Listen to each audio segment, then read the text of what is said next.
Hi ಎಲ್ಲರಿಗೂ ನಮಸ್ತೆ. ಕಲಾ ಕನ್ನಡತಿ ವ್ಲಾಗ್ಸ್‌ಗೆ ಪ್ರೀತಿಯ ಸ್ವಾಗತ. ನಾನಿವತ್ತು ಸಂಜೆ ಟೈಮಲ್ಲಿ ಸ್ನ್ಯಾಕ್ಸ್ ಏನಾದರೂ ತಿನ್ನಬೇಕು ಅನಿಸ್ತಾ ಇರುತ್ತಲ್ಲ, ಅಂಥ ಟೈಮಲ್ಲಿ ಮಾಡ್ಕೊಳ್ಳೋಂಥ ಒಂದು ರುಚಿಕರವಾದ ಒಂದು ಸ್ನ್ಯಾಕ್ಸ್ನ ನಾನಿಲ್ಲಿ ತೋರಿಸ್ಲಿಕ್ಕೆ ಹೊರಟಿದ್ದೀನಿ. ಸೊ ಬನ್ನಿ ನಾವು ಆ ಸ್ನ್ಯಾಕ್ಸ್ನ ಹೇಗೆ ಮಾಡೋದು, ಅದಕ್ಕೆ ಏನೆಲ್ಲ ಬೇಕು ಅಂತ ನೋಡೋಣ. ನಾನಿಲ್ಲಿ ಒಂದು 3 ಮೆಣಸಿನ್ಕಾಯಿ, ಸೌತೆಕಾಯಿ ಮತ್ತು ಒಂದು ಕ್ಯಾರೆಟ್ ತೊಗೊಂಡಿದ್ದೀನಿ, 2 ಈರುಳ್ಳಿ, ಒಂದು ಟೊಮೊಟೊ ಮತ್ತು ಸ್ವಲ್ಪ ಕೊತ್ತಂಬರಿನ ತೊಗೊಂಡಿದ್ದೀನಿ. ಸೊ ಇವಾಗ ಇದನ್ನೆಲ್ಲ ನೀಟಾಗಿ ಕಟ್ ಮಾಡಿ ಎತ್ಕೊಳ್ಳೋಣ. ಸಾಮಾನ್ಯವಾಗಿ ಸ್ನ್ಯಾಕ್ಸ್ ಅಂದ ತಕ್ಷಣ ನಮಗೆ ನೆನಪಾಗೋದು ಹೊರಗಡೆ ರೋಡ್ ಸೈಡ್ ಫುಡ್ಡೇ. ಮನೇಲಿ ನಾವು ಜಾಸ್ತಿ ಮಾಡೋದಕ್ಕಿಂತ ಹೊರಗಡೆನೆ ಜಾಸ್ತಿ ತಿಂತಾ ಇರ್ತೀವಿ. ಮನೇಲೇ ರುಚಿಯಾಗಿ ಮತ್ತೆ ರೋಡ್ ಸೈಡ್ ಏನು ತಿಂತೀವಿ ಅದರಷ್ಟೇ ಟೇಸ್ಟಿ ಆದಂಥ ಒಂದು ಸ್ನ್ಯಾಕ್ಸ್ನ ಬಹಳ ಬೇಗ ಒಂದು 5 ಮಿನಿಟ್ಸ್ ಒಳಗಡೆ ಹೇಗೆ ರೆಡಿ ಮಾಡ್ಕೊಳ್ಳೋದು ಅಂತೇಳಿ ನಾನು ಈ ವಿಡಿಯೋದಲ್ಲಿ ಹೇಳ್ತಾ ಇದ್ದೀನಿ. ಇಲ್ಲಿ ನಾನು ಏನೆಲ್ಲ ತಗೊಂಡಿದ್ದೆ ಅದನ್ನೆಲ್ಲ ಕಟ್ ಮಾಡಿ ಎತ್ತಿಟ್ಕೊತಾ ಇದ್ದೀನಿ. ಮೊದಲಿಗೆ ಇಲ್ಲಿ ಏನೆಲ್ಲ ತಗೊಂಡಿದ್ದೀನಿ ಕಟ್ ಮಾಡ್ಕೊತಾ ಇದ್ದೀನಿ, ಅದಲ್ಲದೆ ಇನ್ನೊಂದೆರಡು ಸ್ಪೆಷಲ್ ಐಟಮ್ಗಳನ್ನ ನಾನು ಇದಕ್ಕೆ ಆ್ಯಡ್ ಮಾಡ್ತೀನಿ. ಅದು ಏನು ಅಂತ ನಾನು ಲಾಸ್ಟಲ್ಲಿ ಹೇಳ್ತೀನಿ. ಸೊ ಅದನ್ನೆಲ್ಲ ಆ್ಯಡ್ ಮಾಡೋದ್ರಿಂದ ನಮಗೆ ರೋಡ್ ಸೈಡಲ್ಲಿ ಯಾವ ಥರ ಇರುತ್ತೆ ಟೇಸ್ಟಿಯಾಗಿ ಸ್ನ್ಯಾಕ್ಸು, ಅದೇ ಥರ ಕೂಡ ಮನೇಲಿ ಪ್ರಿಪೇರ್ ಮಾಡ್ಕೋಬೋದು. ಸೊ ವಿಡಿಯೋ ಸ್ಕಿಪ್ ಮಾಡದೆ ಕೊನೆವರೆಗೂ ನೋಡಿ. ನನ್ನ ಚಾನಲ್ ಇನ್ನೂ ಸಬ್ಸ್ಕ್ರೈಬ್ ಮಾಡ್ಕೊಂಡಿಲ್ಲ ಯಾರೆಲ್ಲ, ಪ್ಲೀಸ್ ನನ್ನ ಚಾನಲ್ ಸಬ್ಸ್ಕ್ರೈಬ್ ಮಾಡಿಕೊಂಡು ಒಂದು ಲೈಕ್ ಕೊಡೋದನ್ನು ಮರಿಬೇಡಿ. ಸೊ ಇವಾಗ ನಾನು ಸೌತೆಕಾಯಿನ ಕಟ್ ಮಾಡ್ಕೊತಾ ಇದ್ದೀನಿ. ಏನೇನೆಲ್ಲ ತೊಗೊಂಡಿದ್ದೆ ಅದನ್ನ ಸ್ವಲ್ಪ ಸಣ್ಣದಾಗೇನೆ ಕಟ್ ಮಾಡ್ಕೋಬೇಕು. ತುಂಬ ದಪ್ಪ ಇದ್ರೆ ಚೆನ್ನಾಗಾಗಲ್ಲ. ಚಿಕ್ಕದಾಗೇನೆ ನೀಟಾಗಿ ಕಟ್ ಮಾಡಿಕೊಂಡು ರೆಡಿ ಮಾಡ್ಕೊಳ್ಳೋಣ. ಇವಾಗ ಎಲ್ಲಾನು ಕಟ್ ಮಾಡ್ಕೊಂಡಾಯ್ತು. ಲಾಸ್ಟಲ್ಲಿ ಸ್ವಲ್ಪ ಕೊತ್ತಂಬರಿ ಸೊಪ್ಪನ್ನು ನಾನು ಕಟ್ ಮಾಡ್ಕೊತಾ ಇದ್ದೀನಿ.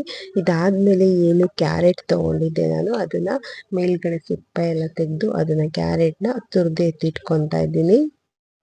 ಒಂದು 4ರಿಂದ 5 ನಿಮಿಷ ಸ್ಪೆಂಡ್ ಮಾಡಿದ್ರೆ ನಾವಿಲ್ಲಿ ಒಂದು 3-4 ಜನಕ್ಕೆ ಆಗೋ ಥರ ನೀಟಾಗಿ ಸ್ನ್ಯಾಕ್ಸ್ನ ರುಚಿಯಾಗಿ ಮನೇಲೇ ರೆಡಿ ಮಾಡ್ಕೊಂಡ್ಬಿಡ್ಬೋದು.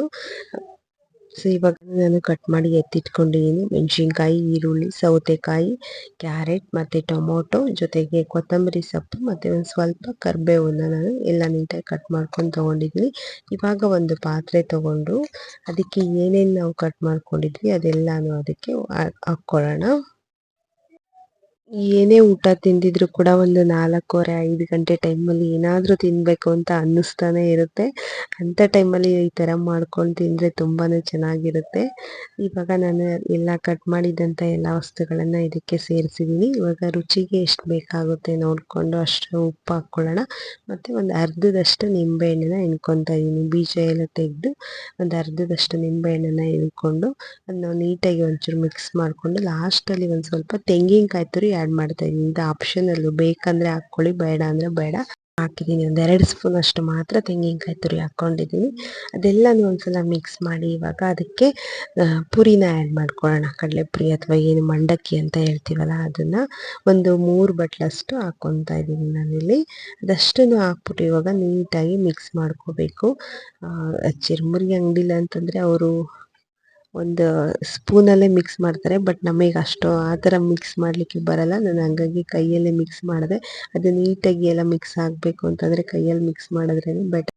ನೀಟಾಗಿ ಎಲ್ಲನೂ ಎಲ್ಲ ಕಡೆ ಹೊಂದ್ಕೊಳ್ಳೋ ಹಾಗೆ ಮಿಕ್ಸ್ ಮಾಡಿ ಆದಮೇಲೆ ನಾನು ಆವಾಗಲೇ ಹೇಳ್ದಂಗೆ ಅದು ರೋಡ್ ಸೈಡ್ ಟೇಸ್ಟ್ ಬರಬೇಕು ಅಂತಂದರೆ ಒಂದು 2 ಎಕ್ಸ್ಟ್ರಾ ಇಂಗ್ರೀಡಿಯೆಂಟ್ಸ್ನ ನಾವು ಇದಕ್ಕೆ ಆ್ಯಡ್ ಮಾಡಬೇಕು. ಇಷ್ಟನ್ನೇ ಕೂಡ ತಿನ್ಬೋದು. ಇದು ಕೂಡ ತುಂಬಾ ಟೇಸ್ಟಿಯಾಗಿ ಇರುತ್ತೆ.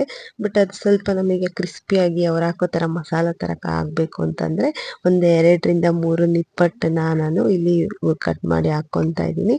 ಜೊತೆಗೆ ಒಂದು ಸ್ವಲ್ಪ ಖಾರದ ಕಡಲೆ ಬೀಜ ಏನು ಸಿಗುತ್ತೆ ಅದನ್ನು ತೊಗೊಂಬಂದು ಅದನ್ನು ಒಂದು ಸ್ವಲ್ಪ ಹಾಕ್ಕೊಂಡು ಮಿಕ್ಸ್ ಮಾಡ್ತಾ ಇದ್ದೀನಿ.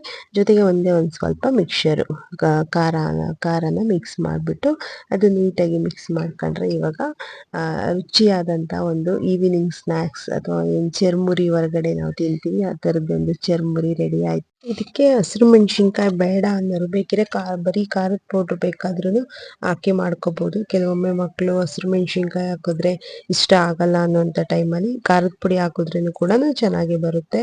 ನಿಪ್ಪಟ್ಟು ಮತ್ತು ಕಡಲೆ ಬೀಜ ಏನು ನಾನು ಆ್ಯಡ್ ಮಾಡಿದೆ ಅದು ಬೇಕು ಅಂದರೆ ಮಾತ್ರ ಹಾಕ್ಕೋಬೋದು, ಅದನ್ನು ಹಾಕ್ಕೊಳ್ಳೇಬೇಕು ಅಂತೇನಿಲ್ಲ.